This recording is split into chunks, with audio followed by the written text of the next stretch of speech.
मैं पड़ोस की लड़की शिवानी को जान से ज्यादा पसंद करता था और वो भी मुझे चाहने लगी थी। भाई की शादी में मैंने शिवानी से किसी तरह से घापाघाप कर ली थी। आगे सुनिए पूरी कहानी। क्योंकि शादी का दिन था और घर पर बहुत सारे काम थे, भैया के यार दोस्त सगे संबंधी धीरे धीरे घर में इकट्ठा होना चालू हो गए थे। रस्में की तैयारी हो रही थी, भैया के टीके होने चालू हो गए थे। घर के बाहर घोड़ी आकर खड़ी हो गई थी और हमारे शहर का मशहूर बैंड भी घर के बाहर आ गया था।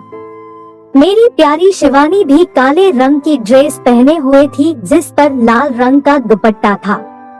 उसकी आंखों में काजल, वो होठों पर सुर्ख लाल रंग की लिपस्टिक लगाए हुए थी।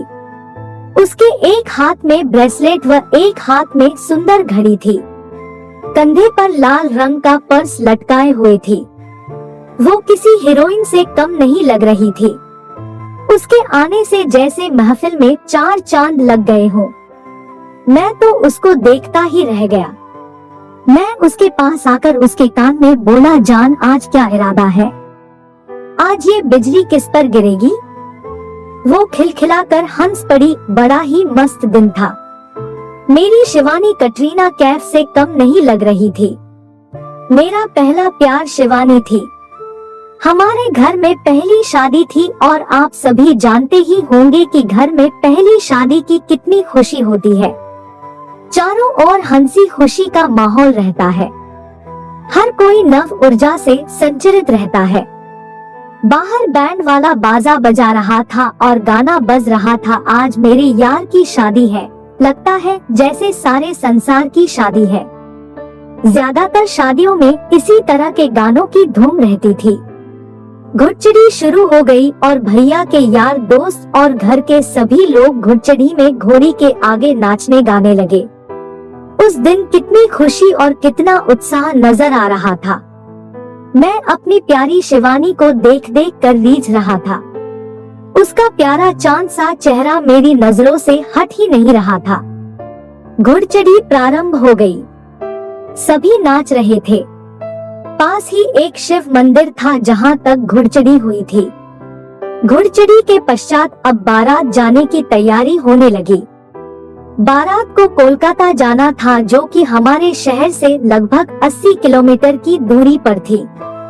बारात के लिए 2 बस और लगभग 12 छोटी गाड़ियां थी और सभी यार दोस्त व रिश्तेदार बारात में जाने के लिए अपनी अपनी तैयारी करने लगे। शिवानी और उसकी मम्मी भी बारात में जाने के लिए तैयार होने लगी। मैं भी बहुत खुश था कि शिवानी भी हमारे साथ बारात में चल रही थी। मन में कहीं ना कहीं बहुत प्रसन्नता थी कि शिवानी भी बारात में चल रही है। मैं भैया के साथ एक गाड़ी में बैठ गया और शिवानी मोहल्ले की अन्य औरतों व अपनी मम्मी के साथ बस में बैठ गई और कोलकाता के लिए हम सभी चल पड़े।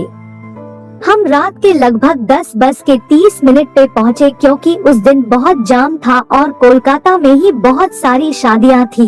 लेकिन हम मंडप में पहुँच गए थे। मंडप के बाहर सभी हमारे आने का इंतजार ही कर रहे थे। सभी ने वहाँ फूल मालाओं से हमारा स्वागत किया। हम सभी वहाँ आ गए और वहाँ मंडप में एक कमरे में बैठ गए।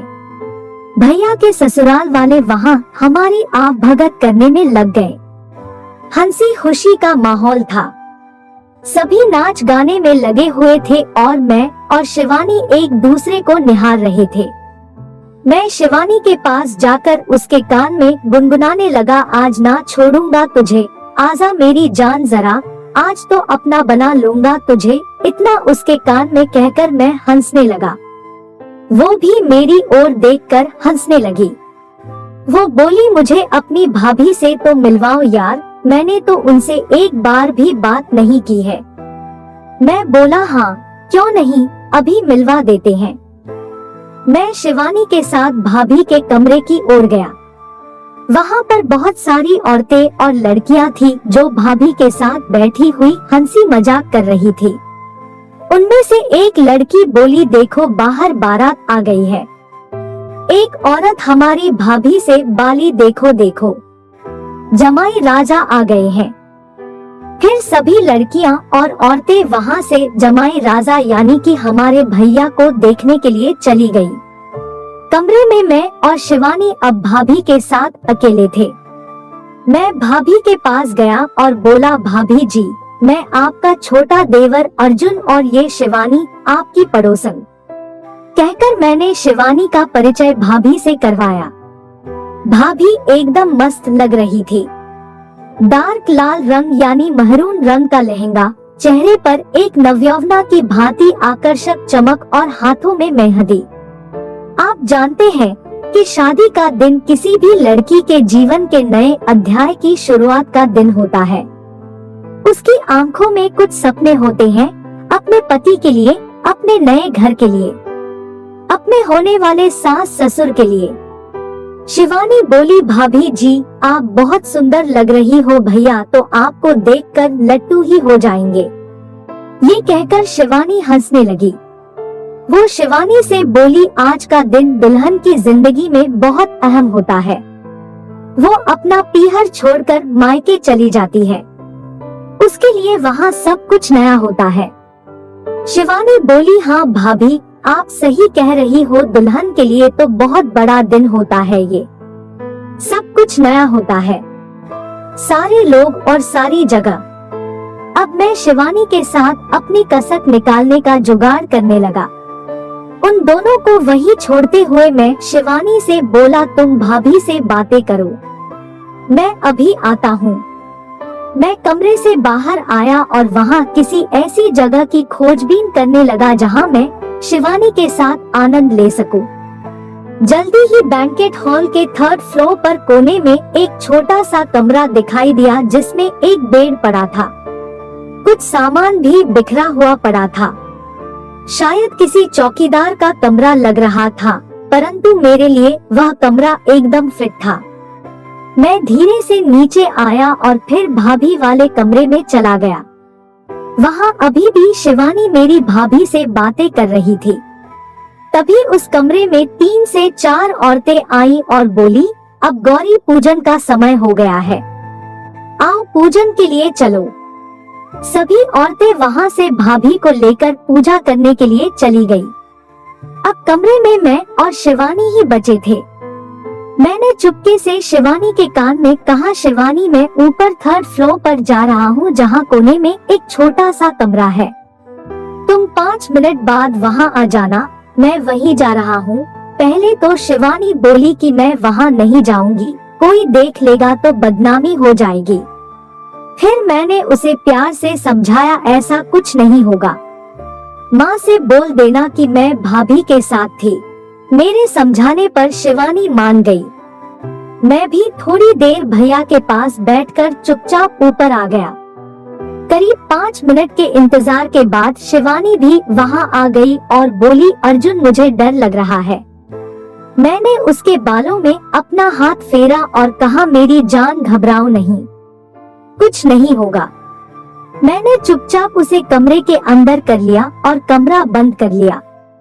दोस्तों, आप महसूस कर सकते हैं कि जीवन में पहली बार जब एक लड़का और लड़की एक बंद कमरे में अकेले होते हैं तो कैसा एहसास होता है। दिल में बहुत घबराहट होती है। मेरी जान, मेरी कट्टो शिवानी तो बहुत ही घबरा रही थी।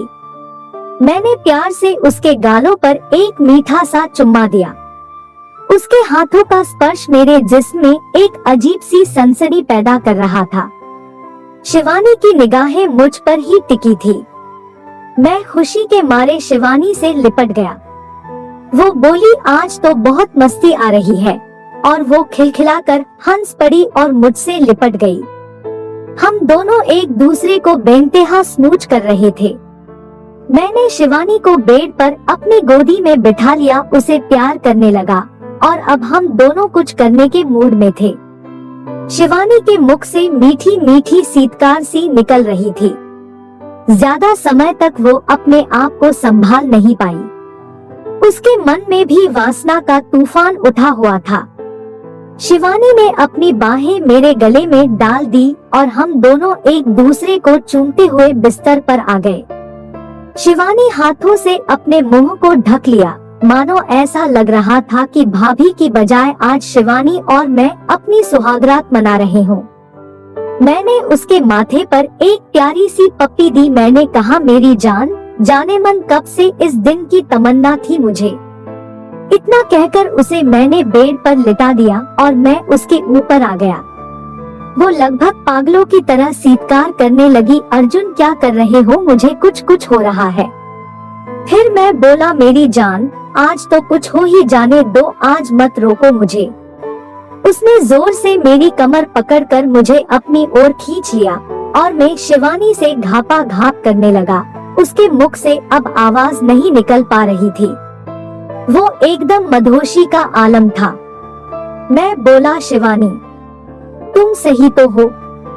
मैंने प्यार से उसके बालों में हाथ फेरा और बोला, मेरी जान, अभी तो मजा और भी आएगा, तुम देखती जाओ। और मैं लगाए जा रहा था। हम एक दूसरे से घमासान कुश्ती लड़ने के बाद और भरपूर मजा लेते हुए शिवानी हांफते हुए झड़ चुकी थी और मैं भी झड़ गया। हम दोनों ही एक दूसरे के ऊपर गिर गए। तो यह था मेरे प्यारी शिवानी के साथ मेरा